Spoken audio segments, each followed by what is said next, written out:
Percy and Harold. Percy worked hard at the new harbour. The men needed stone for their building work. Toby helped, but sometimes the loads of stone were too heavy and Percy had to fetch them for himself.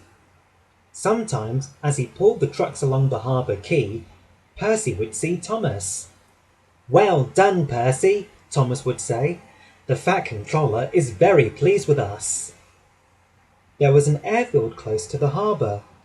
Percy heard the aeroplane zooming overhead all day.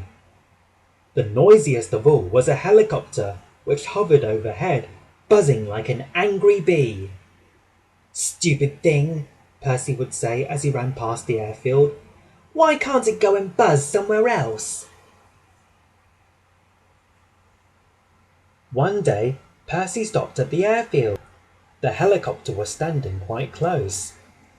"Hello," said Percy. "Who are you?" "I'm Harold," said the helicopter. "Who are you?" "I'm Percy." "What whirly great arms you've got!"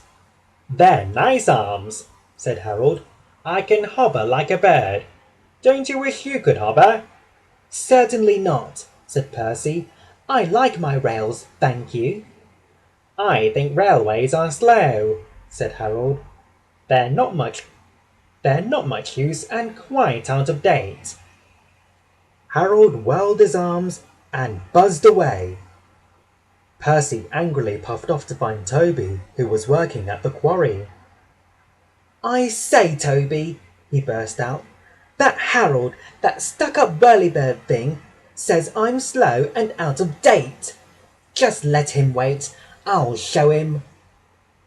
Percy collected his trucks and started off, still fuming. Soon, above the clatter of the trucks, he heard a familiar buzzing. "Percy," whispered his driver. "There's Harold. He's not far ahead. Let's race him." "Yes, let's," said Percy excitedly, and quickly gathering speed, he steamed off down the line. Percy pounded along, and the trucks screamed and swayed as they gathered speed together on their journey through the valley. "Well, I'll be a ding-a-dong-danged," said the driver. There was Harold, high above them. The race was on. "Go on, Percy!" yelled his driver. "You're gaining!" Percy had never been allowed to run fast before. He was having the time of his life. "Hurry! Hurry! Hurry!"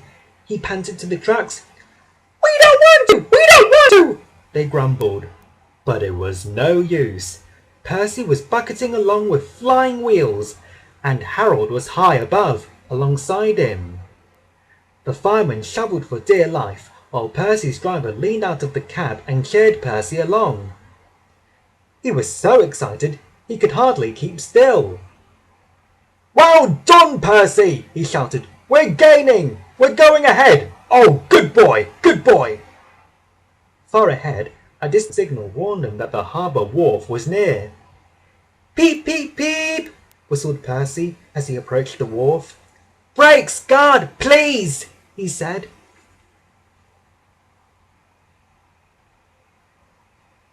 The driver carefully checked the train's headlong speed.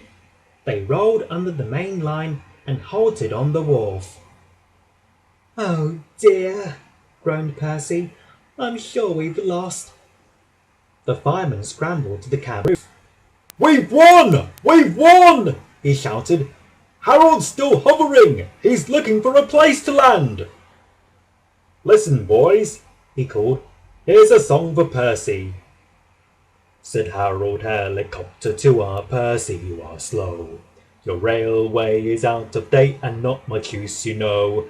But Percy with the stone trucks did the trip in record time, and we beat the helicopter on our old branch line." The driver and the guard soon caught the tune, and so did the workmen on the quay. Percy loved it. "Oh, thank you," he said. He liked the last line best of all.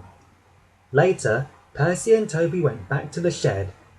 Percy, was a very happy engine indeed.